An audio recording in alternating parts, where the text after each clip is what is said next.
Bem-vindas e bem-vindos ao Café e Vadimé com o episódio 11.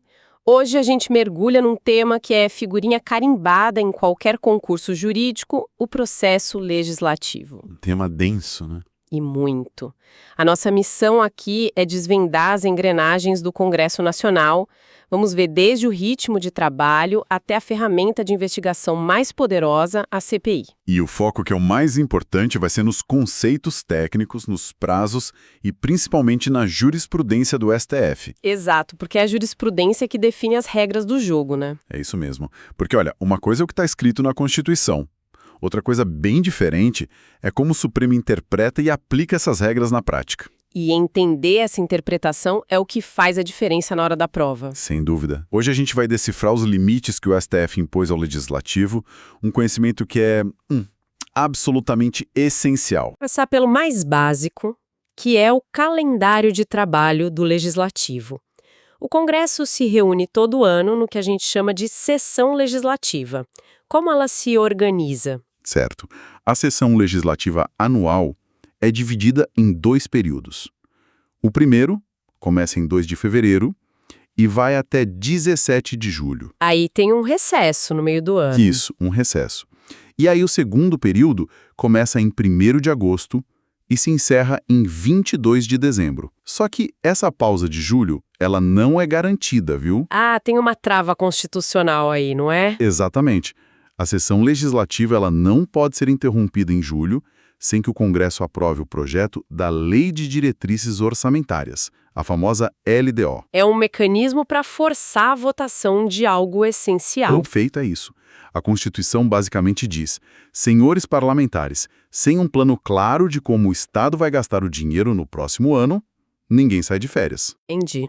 E nesse ritmo de trabalho, às vezes a Câmara e o Senado, que trabalham separados, precisam se juntar, né, nas sessões conjuntas. Quando que isso acontece? Acontece em 4 situações bem específicas. A primeira é mais cerimonial, para inaugurar a sessão legislativa. Certo. A segunda, para elaborar o regimento comum das 2 casas. A terceira é bem solene. Receber o compromisso do presidente e do vice-presidente na posse. E a quarta? A quarta é talvez a mais relevante politicamente. É para conhecer do veto do presidente da República e deliberar sobre ele. É quando deputados e senadores votam juntos para manter ou derrubar um veto. Exatamente. Agora, vamos para um ponto que gera muita jurisprudência e, claro, muita questão de prova. A sessão preparatória. Essa é fundamental. No primeiro dia da legislatura, 1º de fevereiro, cada casa se reúne. A finalidade é dupla: dar posse aos eleitos e eleger as mesas diretoras. O mandato da mesa é de 2 anos. Isso. E aqui vem o ponto nevrálgico. O artigo 57, parágrafo 4º da Constituição. Ele veda a recondução para o mesmo cargo na eleição imediatamente subsequente. E é aqui que a coisa complica, porque o STF precisou interpretar essa vedação. Como funciona na prática? Um presidente da Câmara não pode ser reeleito de jeito nenhum? Então, é aí que entra a famosa ADI 6524. O Supremo raciocinou o seguinte: a legislatura dura 4 anos, certo? Certo, 4 anos. A regra que proíbe a recondução vale dentro desses 4 anos. Ou seja, quem é eleito para a mesa no primeiro biênio não pode ser reeleito para o mesmo cargo no segundo biênio. Mas, se começar uma nova legislatura com novos parlamentares eleitos, o jogo zera. Aí, quem foi presidente na legislatura anterior pode sim se candidatar de novo. entendi. O marco, então, é a legislatura. Dentro da mesma não pode, em uma nova pode. Mas essa regra vale igual para os estados? As assembleias legislativas precisam seguir a sua risca? Excelente pergunta. E a resposta, que surpreende muita gente, é não. Não é de reprodução obrigatória. Isso. Na ADI 6.721, o STF disse que essa norma, do artigo 57, parágrafo 4º, não é de reprodução obrigatória. Os estados têm autonomia aqui. Ah, então um estado poderia, em tese, permitir reeleições ilimitadas para o presidente da sua assembleia? Em tese, sim. Mas o próprio STF colocou um freio nisso, vendo o risco de se criarem, monarquias nos legislativos estaduais. Aham. Eles estabeleceram limites? Exato. No julgamento de outras ADIs, como a 6.684 e a 6.707, a Corte fixou teses vinculantes para as assembleias. Deu autonomia, mas com limites claros. E quais foram esses limites? Basicamente, 3. Primeiro, a eleição dos membros das mesas das assembleias está limitada a uma única reeleição ou recondução. Ponto final. Não importa a legislatura. Uma regra mais rígida que a federal. Bem mais. A segunda tese é que a vedação é só para o mesmo cargo.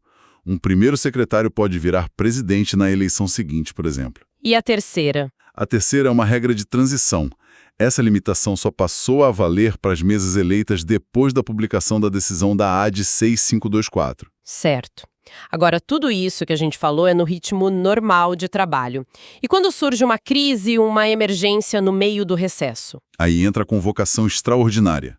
A Constituição prevê que o Congresso pode ser chamado para trabalhar nas férias. Existem basicamente 2 gatilhos para isso. Qual é o primeiro? O primeiro é uma convocação pelo presidente do Senado em situações gravíssimas, como o estado de defesa ou intervenção federal. Nesses casos, a convocação é automática. E o segundo gatilho? O segundo é para casos de urgência ou interesse público relevante. Aqui, a convocação pode ser pedida pelo presidente da República, pelos presidentes das casas ou pela maioria dos membros. Mas nesse caso precisa de aprovação, né? Precisa. E essa é a diferença crucial. A convocação precisa ser aprovada pela maioria absoluta de cada casa. Não basta o pedido. E uma vez convocado extraordinariamente, o Congresso pode discutir qualquer coisa. De jeito nenhum. A restrição é muito clara. Só se delibera sobre a matéria para a qual o Congresso foi convocado. E tem outra restrição importante sobre a remuneração. Sim, é vedado o pagamento de qualquer parcela indenizatória extra. O parlamentar não pode receber um jeton por trabalhar no recesso. O STF, na ADPF 836, bateu o martelo sobre isso e estendeu a vedação aos deputados estaduais. Perfeito, o funcionamento geral ficou bem claro. Isso nos leva direto para o nosso segundo grande bloco, as comissões parlamentares de inquérito, as CPIs. Sem dúvida. E o ponto de partida para entender uma CPI, e que o STF sempre reforça, é a sua natureza jurídica. A criação de uma CPI não é um favor da maioria. É um direito, então? É um direito público subjetivo das minorias parlamentares. O que isso quer dizer na prática? Significa que, se a minoria cumprir os requisitos constitucionais, a maioria não pode simplesmente barrar a investigação. A instalação se torna um ato vinculado, obrigatório. Ah, o Supremo já decidiu isso, né? Já no MTS 37760, a Corte foi categórica. Preencheu os requisitos, a criação é impositiva. É um instrumento de controle que não pode ser bloqueado pelo poder. E quais são esses requisitos que tornam a criação obrigatória? São 3, cumulativos. Primeiro, requerimento de 1/3 dos membros da Câmara ou do Senado. 1/3. Segundo, indicação de um fato determinado a ser apurado. Não pode ser uma investigação genérica. E terceiro, a definição de um prazo certo para sua duração. Com esses 3 elementos, a CPI tem que ser instalada. Exatamente. E uma vez instalada, a Constituição diz que a CPI tem poderes de investigação próprios das autoridades judiciais. É uma frase bem forte. O que, de fato, uma CPI pode fazer? Ela pode bastante coisa. Pode determinar diligências, vistorias, perícias, pode requerer a convocação de ministros de Estado, pode tomar depoimento, ouvir investigados, inquirir testemunhas. Sob o compromisso de dizer a verdade. Isso. E também requisitar informações e documentos, mesmo sigilosos, da administração pública. E até efetuar prisões em flagrante, se um crime acontecer ali, durante os trabalhos. Ok, mas essa amplitude de poderes não é ilimitada. A jurisprudência veio aparando algumas arestas, né? Por exemplo, ela pode convocar um governador? Não pode. Esse foi um limite muito claro estabelecido pelo STF na ADPF 848. Uma CPI federal não pode convocar governadores de estado para depor. Nem mesmo como testemunhas? Nem como testemunhas. A justificativa é proteger o princípio federativo. Um poder federal não pode coagir o chefe do executivo estadual. Outro ponto polêmico: quebra de sigilos. Como funciona? Aqui a distinção é crucial. CPIs de âmbito federal, estadual ou distrital podem sim determinar a quebra do sigilo fiscal, bancário e de dados telefônicos. Dados telefônicos, não o conteúdo da conversa. Perfeito. Apenas o registro das ligações.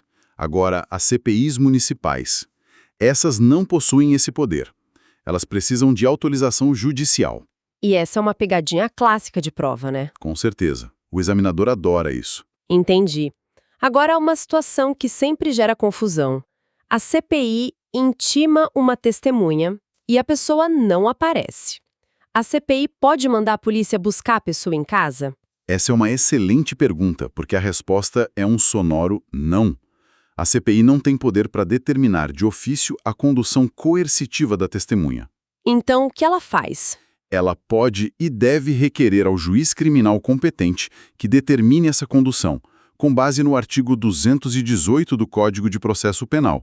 A ordem final é do judiciário. A situação parece ainda mais delicada quando falamos do investigado. Ele é obrigado a comparecer para ser interrogado? É facultativo. Facultativo, então ele pode simplesmente não ir. Pode. E não pode ser conduzido coercitivamente para depor. A convocação para ele funciona mais como um convite. E se ele resolver ir? Quais são as garantias dele? Se ele comparece, vai com um arsenal de garantias. Direito ao silêncio para não produzir prova contra si. Direito à assistência de advogado. E ele não presta compromisso de dizer a verdade. Exato, porque ele não é testemunha. E claro, o direito de não sofrer constrangimento. E isso nos leva a um ponto final que é tão importante quanto saber o que a CPI pode fazer, saber o que ela não pode fazer. A famosa cláusula de reserva de jurisdição. Exatamente. Existem atos que são de competência exclusiva do Poder Judiciário. E essa distinção é crucial, porque toca nos direitos fundamentais. O que estaria dentro dessa cláusula? Pense na cláusula de reserva de jurisdição como uma lista de atos muito invasivos que só um juiz pode autorizar. Como, por exemplo? Por exemplo, uma CPI não pode ordenar uma interceptação telefônica, a escuta do conteúdo das conversas. Também não pode decretar a indisponibilidade de bens do investigado. Nenhuma medida cautelar, então? Nenhuma. Nem arresto, nem sequestro e, obviamente, nenhuma prisão preventiva ou temporária. Tudo isso exige uma ordem judicial fundamentada.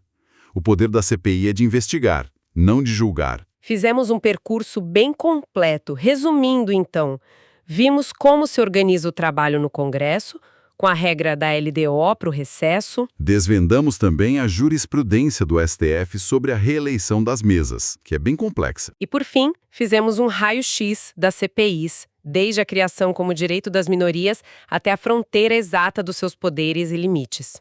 E, para fechar, fica uma reflexão. Toda essa atuação do Supremo ao delimitar os poderes de uma CPI não é apenas um freio no poder investigativo do Legislativo. É uma reafirmação do papel do Judiciário como guardião dos direitos fundamentais. Um equilíbrio delicado. Muito. E a questão que fica é: como conciliar a necessária e ampla fiscalização dos atos públicos, que é um pilar da República, com a proteção intransigente das liberdades individuais, mesmo quando o alvo é uma investigação de enorme interesse público? Encontrar esse equilíbrio é o desafio constante da nossa democracia.